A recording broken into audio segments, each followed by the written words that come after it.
Hi guys! In this video we will make the comparison of two note-taking applications such as Notion and Evernote. We will be diving deep in these platforms and explore what are these platforms for, which kind of features they have, and what is the UI. And finally, we will explore which kind of pricing options they do have for the users. Alright guys, so without further ado, let's begin.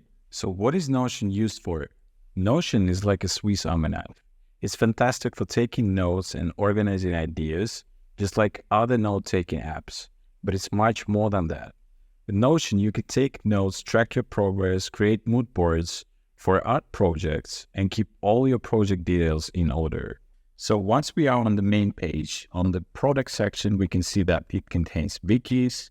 You can use it for different projects. You can organize documents. And it also have the integrated AI assistant. So quite versatile set of products that it has.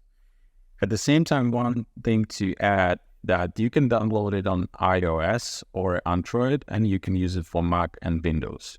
So you can use these notes with different kind of platforms that you have. The UI of Notion is quite intuitive. So once you get started, you will be like on this page, and it already giving you the instructions how you can use. You can already start to modify these text, and or for instance, you can start it in new quick notes.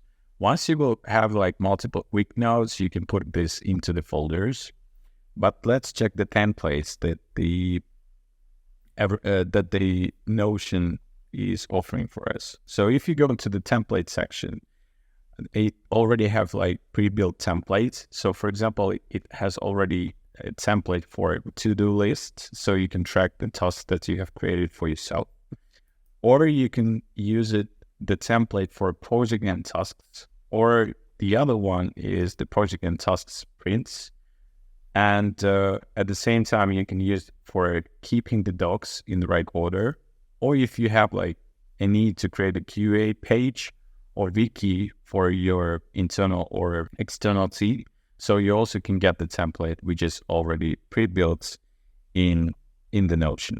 Once we talk about the pricing options of Notion, the one that I have used, it was free. But basically, in case if you get started, probably in some cases, the free will be more than enough. But in case if, for example, you need to invite more than 10 guests, so like around like 100, so you would need to use the plus option. And if you need more of that, you can use the business one, or you can also make the request for a demo for the enterprise. Now we will explore Evernote, and we will start from the part, what is that for? So what is Evernote? The Evernote is a handy note app that lets you write, arrange digital notes. It works on all your gadgets and makes sure your notes are the same everywhere. It could be just your personal helper, or you could use it across the team as well. You could check out the UI of Evernote. So it's quite simple and straightforward. Let's go to the home page. Once we are on the home page, this is basically the dashboard of all your notes. So you can see the most recent ones. Then there is a section for suggested ones that the Evernote is thinking to suggest to you. You can create a new one. You can create a scratch. But most interesting, if we go to the notes, then you, in the notes section, you can create the new notes. And if we would like to put these notes in a folder and organize it that way, we can create the notebooks. So notebooks are like a folders. If you create the notebook, then you can assign these notes to be in a specific notebook. All right.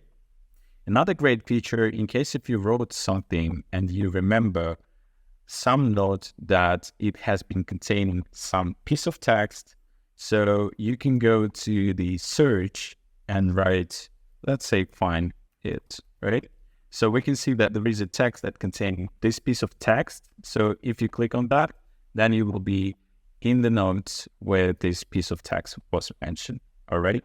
If we take a look on the pricing options for Evernote, there is a free option that you can use. In case if you're not going to use it across different kind of teams and you will use it as the personal one, there is a probability that it will be more than enough for you. But in case if you would like to use more than two devices, then in this case, you need to switch to the paid option, which is start from €8.33 in my case, because I'm located in EU country. And if you would like to make different kind of integrations, you need to go to the professional ones. So it will allow you to integrate it with Slack, Microsoft Teams, and others. I hope the comparison of note-taking apps was useful for you. And in case if it was, please consider to subscribe our channel and hit the like button to this video. Thank you.